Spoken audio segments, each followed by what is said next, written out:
خدا کی قسم ہم نے جمہوریت کو ہمیشہ پسند کیا اور جمہوریت کو ہمیشہ پسند کریں گے، اس لیے کہ یہ عوام کی رائے ہے۔ بھائی توجہ رہے، لیکن ایسی منحوس، ایسی ملعون اور ایسی مفلوج جمہوریت نہ ہم نے کبھی دیکھی، نہ تاریخ انسانیت نے کبھی دیکھی جو آج کل چل رہی ہے۔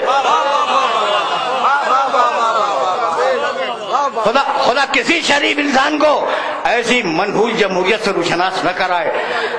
اس ملک میں آج کوئی قانون نہیں ہے اور حکومت نام کی کوئی شے موجود نہیں ہے۔ یہی وجہ ہے کہ ہم نے بھی لاشیں اٹھائے اور اٹھائیں گے، اس لیے کہ ہم نے لاشیں اٹھانے کی تربیت کربلا کے میدان سے لی ہے۔ ہم نے لاشیں اٹھانے کی تربیت کربلا کے میدان سے لی ہے، لیکن لاشاں گرانے والا اس دن سے خبردار رہے جب اٹھانے والے گرانے پہ تیار ہو جائیں۔ ملک کی سرحدوں کی حفاظت کرنے والوں کا رویہ مثبت ہے اور ہم احترام کی نگاہ سے ان کے اس رویے کو دیکھتے ہیں، لیکن وہ یاد رکھیں کہ سرحدیں دو ہیں، جغرافیائی سرحد، نظریاتی سرحد، اور آج یہ دونوں سرحدیں خطرے میں ہیں۔ اگر سرحدیں رہیں گی تو تم سرحدوں کی حفاظت کرو گے۔ فقط ایک التماس ہے کہ ملک کی سرحدوں کی حفاظت کو یقینی اسی صورت میں بنایا جا سکتا ہے جب ملک سے دہشت گردی کا خطرے میں جو گرفتار ہو، جہاں غیر شریف لوگ شریف کے نام سے حکومت کر رہے ہیں۔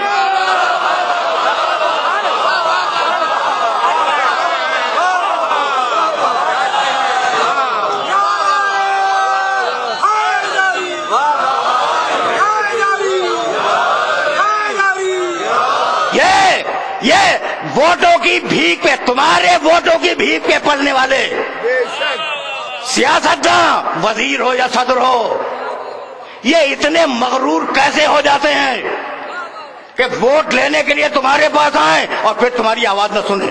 یہ اتنے مغرور کیسے ہو جاتے ہیں؟ تو ان کو سبق سکھاؤ۔ بہت توجہ رکھنا، اس لیے کہ میں تمہیں مشتعل نہیں کرنا چاہتا، میں تم تک بحث پہنچانا چاہ رہا ہوں۔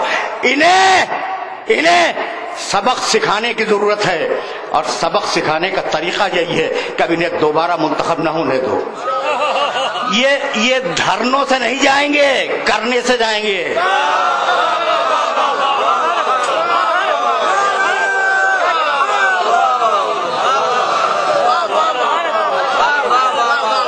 دھرنے سے نہیں، کرنے سے جائیں گے۔ تو اب ظاہر ہے کہ میں اس مرحلے فکر پر روکنا نہیں چاہ رہا ہوں میں، اور آج جو سوگواری کی فضا قائم ہے پورے ملک میں، اس کا تقاضا بھی نہیں ہے کہ میں تم سے کچھ عرض کروں۔ بھئی یہ ہوا کیا؟ لا الہ الا اللہ کہنے والوں کا معاشرہ، محمد الرسول اللہ کہنے والوں کا معاشرہ، اس معاشرے میں اتنا ظلم، اتنی بربریت، اتنا قتل و غارت، یہ سبب کیا ہے؟ بات کل اتنی ہے کہ تمہارا رابطہ اپنے رسول سے ٹوٹ گیا۔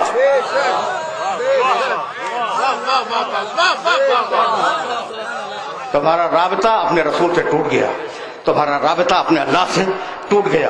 بھائی سننا، خدا کی قسم، تم ووٹوں سے صدر اور وزیر اعظم بناتے ہو، میں موضوع سے متصل ہو گیا، بناتے ہو یا نہیں بناتے ہو؟ زندہ باد کہہ کے اسے لاتے ہو اور مردہ آباد کہہ کے اسے بھگا دیتے ہو۔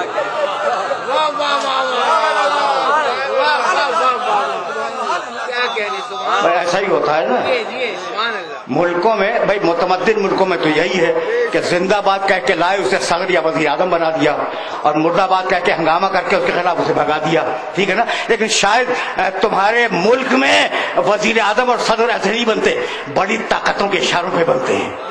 تو بڑی طاقتیں آگاہ ہو جائیں کہ کہیں اب وہ نہ ہو جائے جسے نہیں ہونا چاہیے۔